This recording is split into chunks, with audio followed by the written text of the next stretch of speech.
Okay, this video is going to be using version 1.1.1 of the Proxy Creator. What you're going to want to do to start, if you have an internet account or whatever server you're using, make sure that it's password authentication and not SSH authentication. That will be coming in another video. So what you're going to want to do is add a new instance. I picked the cheapest options. These were the ones that I used earlier, and they gave me some really good speeds to Supreme. Just let this load up. Let's pick that first one there, give a name. Call this one tutorial. Pick Ubuntu 16.04. Leave these at auto and start your provisioning. This will take a couple seconds.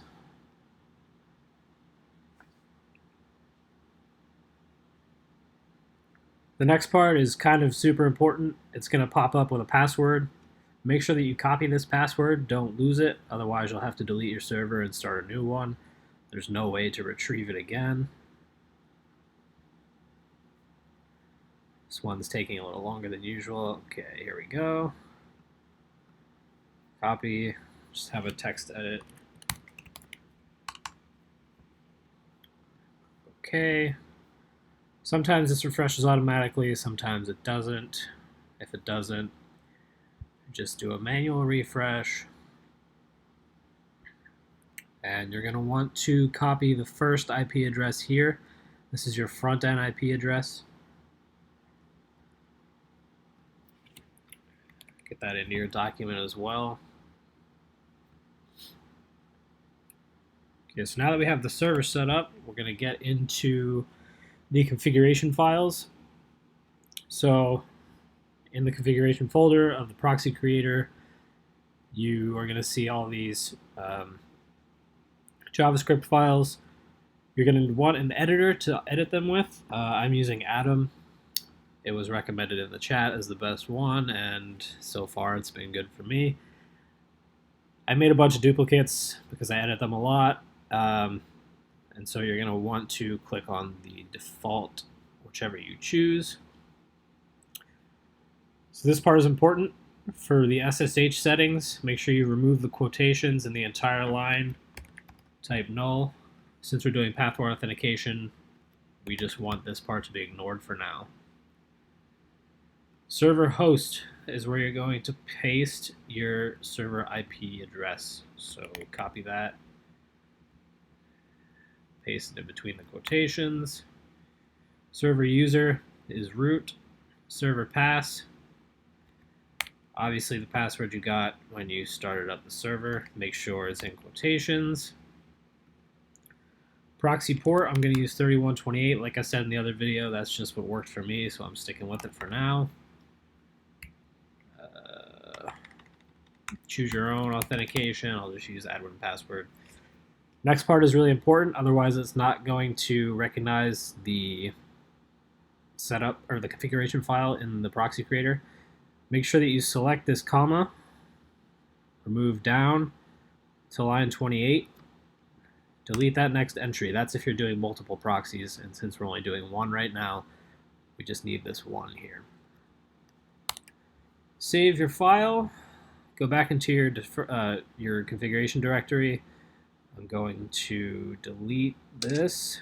Make sure that you rename to default. Okay, so the next step is getting into your Mac terminal. And then you're going to want to direct yourself to the directory where your Proxy Creator is. So for me, it's going to be here. This is very important, otherwise the Creator won't launch properly. So once you're into the directory on your terminal, get back into your Proxy Creator folder, take Proxy Creator for Mac, and then just drag and drop it into your terminal. Hit enter, and it should fire up the Creator and get right through the process. Sometimes this part can take a while. If it looks like it's frozen and not really moving, you may have to start it again. It looks like that's what the issue is going to be here. Give it a second or two. Yeah, so we're going to restart, kill this terminal window.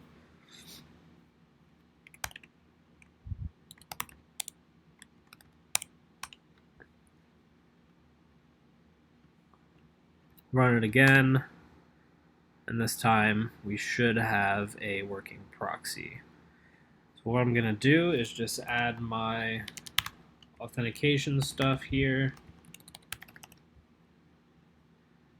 and then I'll copy, and I have a TeamViewer instance. Send my clipboard over, import, and if we test, of course it's not working. This is also another bug. If you get a timeout, make sure that you just run the creator like 1 or 2 more times. This is a bug that's known about and it's being fixed, so we'll just try it again. And we still get a timeout.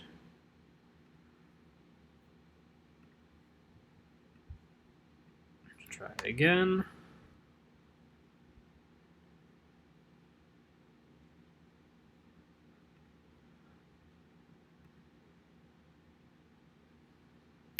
Still get a timeout. 201, 2341, 3128.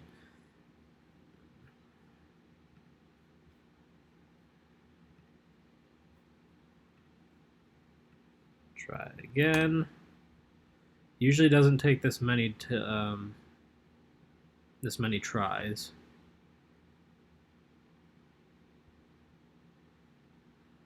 This one looks like it may be going through. And there we go. So that worked. You can tell by how fast it goes through the setup process if it's really going to work or not. If it blazes right through, it's not going to work. If it takes too long, it's not going to work. So just kind of look for the happy medium. And as you can see, really good speeds, 21 milliseconds, 69, 17. I mean, they're just really good for what is going to amount to 1 cent charge. So yeah, that's that.